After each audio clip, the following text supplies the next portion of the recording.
আসসালামু আলাইকুম। সবাই কেমন আছেন? আশা করি সবাই ভালো আছেন। আজ আপনাদের জন্য নিয়ে এসেছি নতুন গল্পের প্রথম পর্ব। আশা করি গল্পটি আপনাদের ভালো লাগবে। তাহলে চলুন শুরু করা যাক। আজ আমার বাসর রাত। তবে আমার বিয়েটা সব বিয়ের মতো স্বাভাবিক বিয়ে হয়নি। খুবই ব্যতিক্রমভাবে হয়েছে। আমার স্বামী এখনো পর্যন্ত আমার মুখ দেখেনি, এমনকি আমিও না। কিন্তু দুই অচেনা মানুষের আজ বাসর রাত। এই বাসর রাতেই আমাদের প্রথম দেখা হবে। জানি, খুবই অদ্ভুত লাগছে। অদ্ভুত লাগারই কথা, কারণ বিয়েটাও তো অদ্ভুতভাবেই হয়েছে। বাসর ঘরে বসে আছি লাল টুকটুকে শাড়ি পরে স্বামীর অপেক্ষায়, কিন্তু উনি এখনো আসছেন না। কেমন যেন অস্থির লাগছে আমার, কারণ বাসর ঘরে বসে আছি প্রায় 3 ঘন্টা হতে চলল। হঠাৎ দরজা খুলে কেউ ভেতরে প্রবেশ করলো। আমি একটু নড়ে চড়ে বসলাম। যিনি এসেছেন তিনি আমার স্বামী ছাড়া আর কেউ হবে না। আমি চুপচাপ বড় করে মাথায় ঘোমটা দিয়ে বসে রইলাম। কিন্তু হঠাৎ আমাকে অবাক করে দিয়ে উনি যা করলো, তার জন্য আমি মোটেও আশাবাদী ছিলাম না। এমন কিছু হবে বা এমন কিছু শুনবো ভাবতেও পারিনি। এরপর যা হলো। আমার নাম আফিয়া আক্তার পারভিন। আমার নামটা বিশেষ একজন মানুষের নামের সাথে মিলিয়ে রাখা হয়েছে। সেটা ক্রমশ প্রকাশ্য। ফ্যামিলিতে মা বাবা, বড় 2 ভাই, দাদা দাদু, ছোট কাকা আর আমি আছি। বড় ভাইয়া 2জন বাবার চালের আড়ত দেখাশোনা করে, আর মার্কেটে 4-5টা দোকান আছে, সেগুলো ছোট কাকা। আর বাবা মাঝে মাঝে সবখানে গিয়ে তদারকি করে। আমি পড়াশোনা করি। সবার ইচ্ছে আমাকে মাদ্রাসায় পড়াবে, হলো তাই। আমাকে মাদ্রাসায় পড়াচ্ছে। যেহেতু আমি মাদ্রাসায় পড়ি, তাই আমি বাহিরে যেতে বোরখা পরে যাই, এমনকি 5 ওয়াক্ত নামাজ পড়ি। সচরাচর মানুষের সামনে প্রয়োজন ছাড়া যাই না। আমি দেখতে ঠিক পুতুলের মতো। একটা পুতুল দেখতে যেমন সুন্দর, আমি তার থেকেও নাকি বেশি সুন্দরী। আমি জানি না, তবে সবাই বলা বলি করে। আমার চোখের মণি দুটো হালকা নীলাভ, যেটা যে কাউকে আকর্ষণ করে। শরীরের গঠন, এমনকি ফিগার, সব মিলিয়ে পারফেক্ট। আমি আমার ফ্যামিলির সবার আদরের। পুরো বাড়িতে একমাত্র মেয়ে বলে আমি আছি, তাই হয়তো আদরটা একটু বেশিই পাই। আমাদের সুখী পরিবার। ভালোই দিন যাচ্ছিল। ধীরে ধীরে মাদ্রাসার পড়াও শেষ করলাম। পড়াশোনা শেষ করে যখন বাড়িতে বসে আছি, তখনই সবাই উঠে পড়ে লাগলো আমার বিয়ের জন্য। বেশ কয়েক জায়গায় পাত্র দেখলো, কিন্তু কারো মন মতো হলো না। শেষমেশ আরো কয়েকটাকে দেখার পর একজনকে তাদের পছন্দ হলো। ছেলেরা অনেক বড় লোক, ভালো ফ্যামিলি, ভালো খানদান, তাই বাড়ির সবাই রাজি হয়ে গেল। আর ছেলেটা দেখতেও বেশ, আমার সাথে মানাবে ভালো।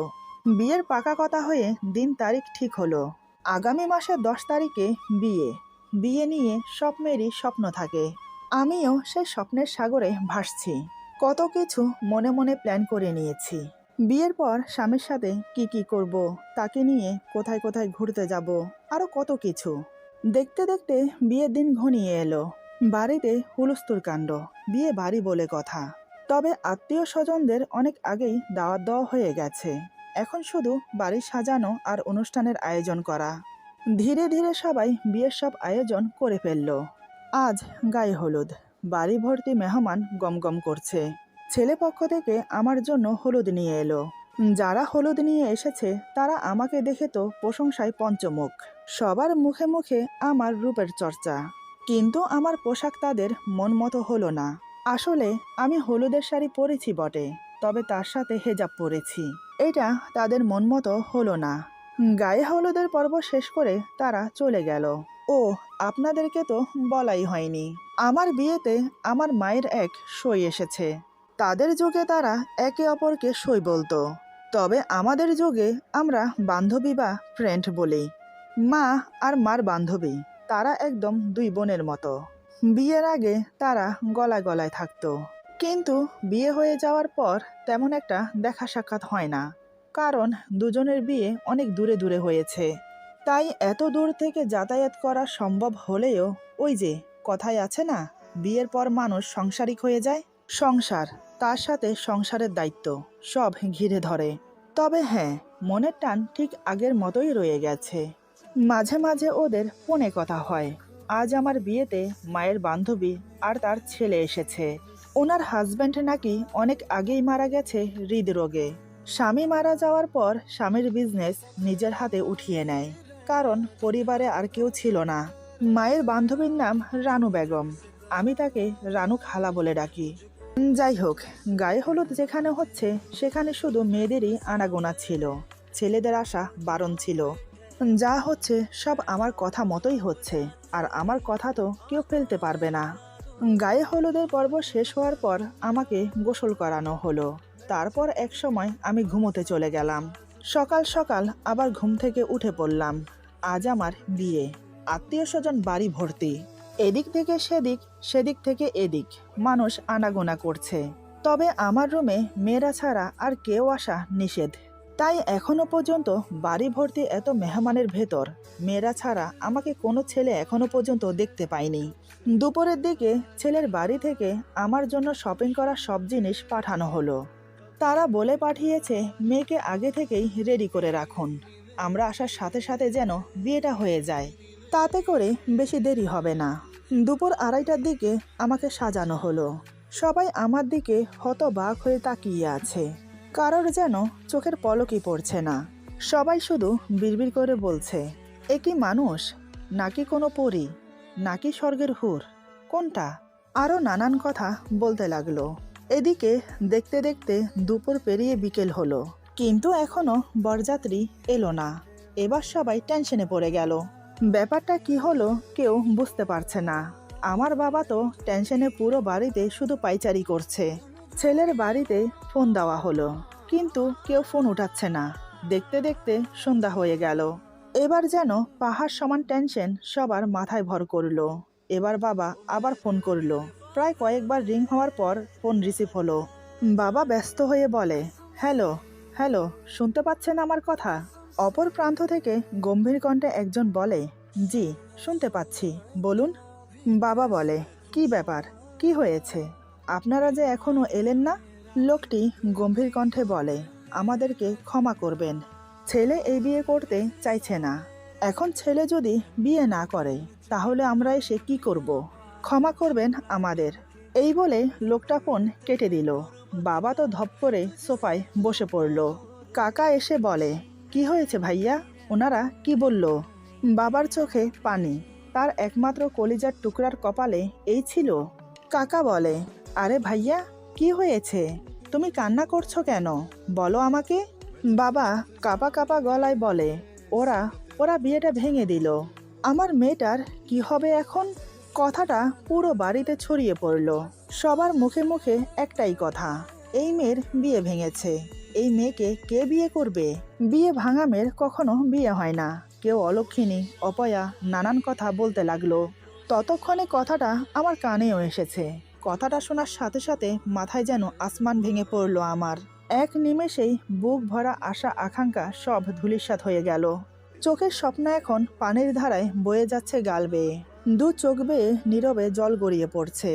আমি পুরো পাথর হয়ে গেছি। আপনারা বুঝতে পারছেন বিয়ের দিন একটা মেয়ের বিয়ে ভাঙা কতটা বেদনাদায়ক। কিন্তু আমার সাথে কেন এমন হলো? দাদা দাদু, বড় ভাইয়ারা, ছোট কাকা আমার পাশে বসে আমাকে বোঝাচ্ছে। তারা তো আমাকে সান্ত্বনা দিয়েই যাচ্ছে, কিন্তু আমি কোনো কথা না বলে শুধু নীরবে কান্না করছি। এদিকে মা কান্নায় ভেঙে পড়েছে।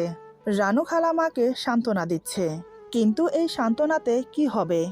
মা কান্না করতে করতে বলে, এ কি সর্বনাশ হলো আমার মেয়েটার। আমার মেয়েটির সমাজে মুখ দেখাবে কি করে? লোকে তো এখন ছি ছি করবে দেখলেই। এতক্ষণে তো মনে হয় পাড়া শুদ্ধ সবাই জেনে গেছে। কি হবে এবার আমার? আমার মেয়েটার জীবন যে শেষ হয়ে গেল। আরো নানান কথা বলতে লাগলো। এদিকে মার কথা শুনে আর কান্না দেখে রানু খালা চিন্তায় পড়ে গেল। উনি কি করবেন ভেবে পাচ্ছে না। মার পাশে বসে অনেকক্ষণ ভাবলেন। বেশ কিছুক্ষণ ভাবার পর তিনি অনেক বড় একটা সিদ্ধান্ত নিলেন, যেটা কখনোই হবার নয়। তিনি মনে মনে সিদ্ধান্তটা ভেবে মাকে বলে, দেখ, এ অবস্থায় ভেঙে পড়া চলবে না, মনে সাহস রাখতে হবে। তোরা যদি এভাবে ভেঙে পড়িস তাহলে মেয়েটিকে সামলাবি কি করে? কথাগুলো বলে আবার চুপ হয়ে গেল।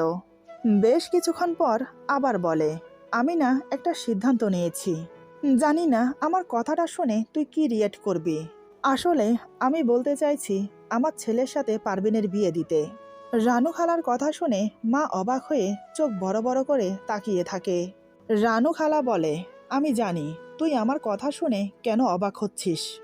বয়সের পার্থক্যটা নিয়ে ভাবছিস তো?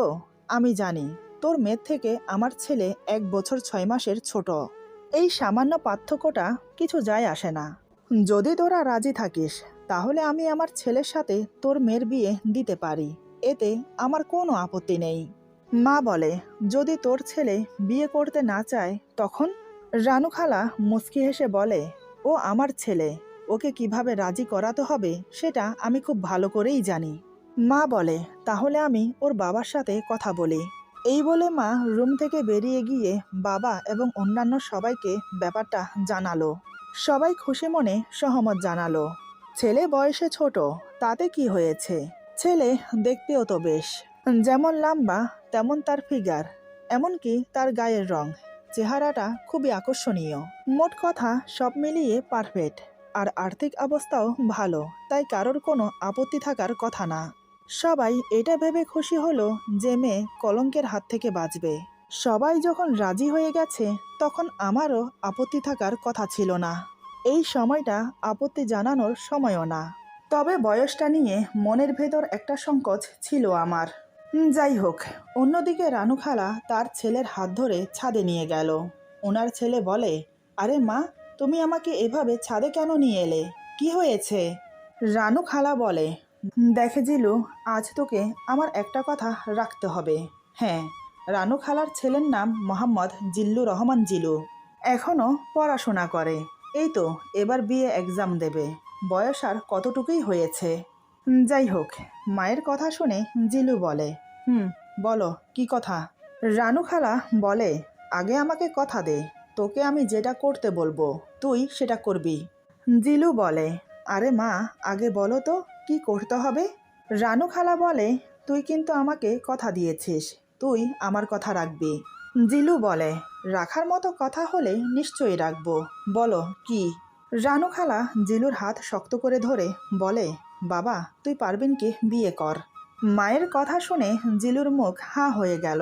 বিনা মেঘেই যেন ওর মাথায় বজ্রপাত হলো।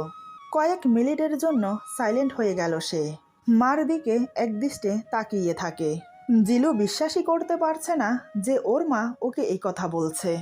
রানু খালা বলে, কিরে বাবা, তুই মায়ের কথা রাখবি? দেখ বাবা, আমি ওদেরকে কথা দিয়ে ফেলেছি।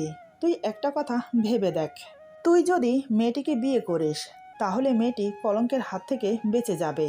ওর পরিবারের সম্মানহানি হবে না। এমনকি আমি তাদেরকে জবান দিয়েছি, আমার জবানটা থাকবে।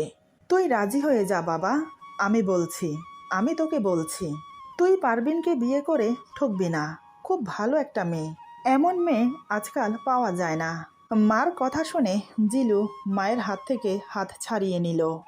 জিলু বলে, মা, তুমি কি বলছো? তুমি জানো তুমি যা বলছো সেটা কোনোদিনও সম্ভব না। কিভাবে কি বলছো তুমি? আমি জাস্ট ভাবতে পারছি না।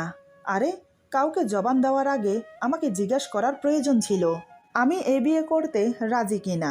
সরি মা, আমি এই বিয়ে কোনোদিনও করতে পারবো না। মেয়েটিকে এখনো পর্যন্ত আমি দেখলামও না, দেখতে কেমন তাও জানি না।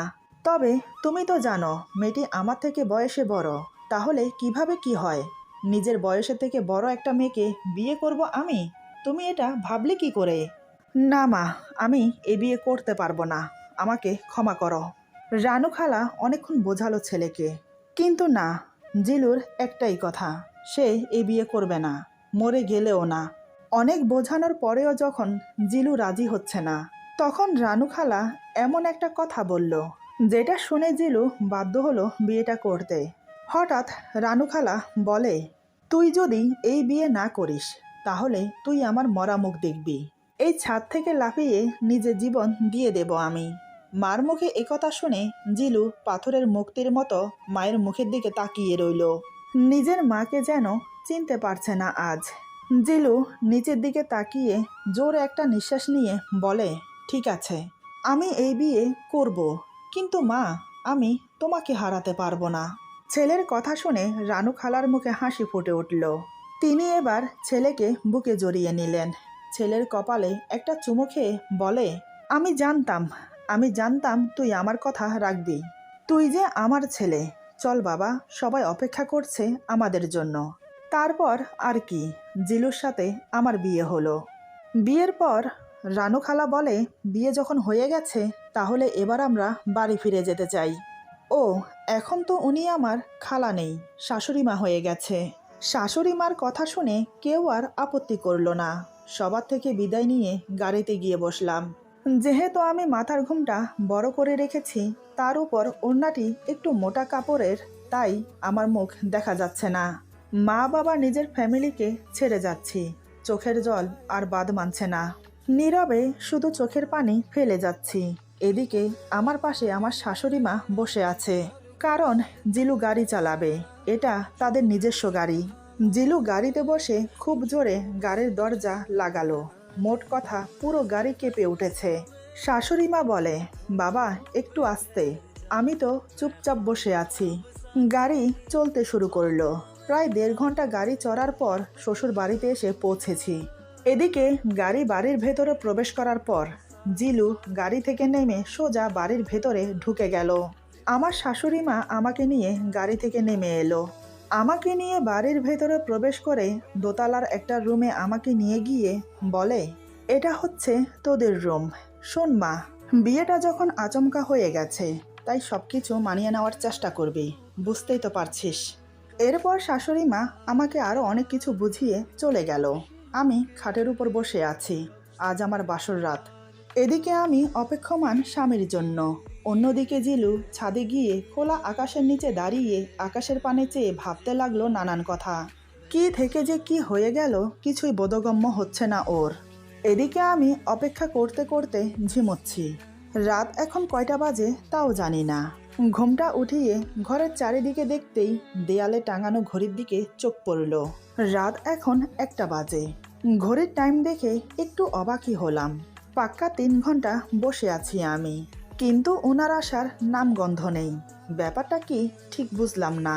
আরও বেশ কিছুক্ষণ পর হঠাৎ দরজা খোলার শব্দ হলো।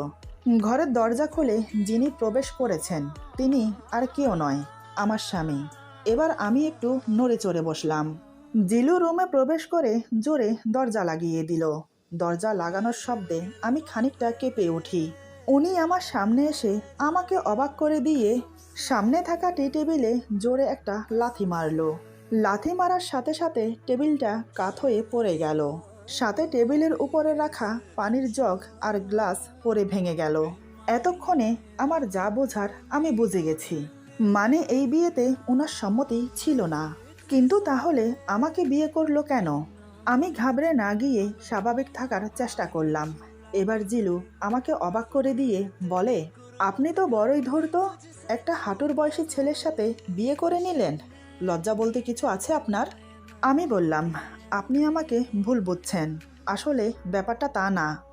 জিলু বলে, তাহলে কি? আপনি জানেন আপনি আমার থেকে বয়সে বড়। আমি এখনো কলেজে পড়ি, আপনার সাথে আমার যায়? আপনার বর আপনাকে বিয়ে করেনি, তাই আপনি আমার গলায় ঝুলে পড়লেন। আরে, বিয়ে বাড়িতে কি আর কাউকে পাননি? আমাকে কেন শুধু শুধু ফাঁসির মঞ্চের আসামি বানালেন? আমি বললাম, আমাদের প্রিয় নবী হজরত মুহাম্মদ সাল্লাল্লাহু আলাইহি সাল্লাম কিন্তু তার থেকে 24-25 বছরের বয়সের বড় মা খাদিজাকে বিয়ে করেছেন। মা খাদিজা ছিলেন বিধবা। তিনি যখন পেরেছেন তাহলে আপনি কেন পারবেন না? আপনার যখন বিয়েতে সম্মতি ছিল না তাহলে বিয়ে করলেন কেন? না করলেই পারতেন। জিলু বলে, এই যে, আমাকে একদম হাদিস শোনাতে আসবেন না। বলেছিলাম আমি এই বিয়ে করব না, মরে গেলেও না। কিন্তু আমার মা আমাকে বাধ্য করলো এই বিয়ে করতে। আমি বললাম, সেটা কিভাবে? জিলু বলে, উনি আমাকে সুইসাইডের হুমকি দিয়েছে। আমি যদি এই বিয়ে না করি তাহলে ওনার মরা মুখ দেখব। আমি আমার মাকে অনেক ভালোবাসি, তাকে আমি কোনোভাবেই হারাতে চাই না। তাই বাধ্য হয়েছি আপনার মতো মেয়েকে বিয়ে করতে। আমি বললাম, যা হবার হয়ে গেছে। আপনি একবার আমার ঘুমটা উঠিয়ে আমাকে দেখুন, যদি আপনার রাগ কমে যায়। জিলু বলে, আপনাকে দেখার কোনো ইচ্ছেই আমার নেই। আমি তো এটা ভেবে পাচ্ছি না, বয়সে বড় হয়েও আপনি আমার মতো একটা ছোট ছেলেকে কেন বিয়ে করলেন? আরে, আপনি তো অন্তত না করতে পারতেন। আমি বললাম, দেখুন, আমাকে নিয়ে বিবেচনা করার আগে আপনি আমাকে একবার দেখুন। জিলু বলে, আবার সেই কথা? আরে আপনাকে দেখার কোনো ইচ্ছেই আমার নেই, বুঝতে পারছেন না সেটা? আচ্ছা, আপনার বিয়ে ভাঙলো কেন? আমি বললাম, জানি না আমি। জিলু বলে, কোনো আপনার জন্য